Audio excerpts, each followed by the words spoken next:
یعنی داری میگی من با هیچکی نگردم؟ من نگفتم با هیچکی نگرد، ولی گفتم با آدمش بگرد. آخه اونا رفیقامن.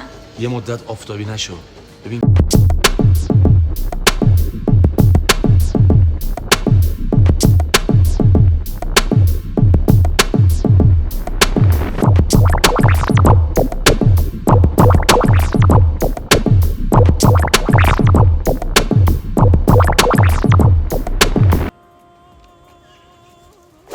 شامت بازم چی شده؟ چی شده داداشی؟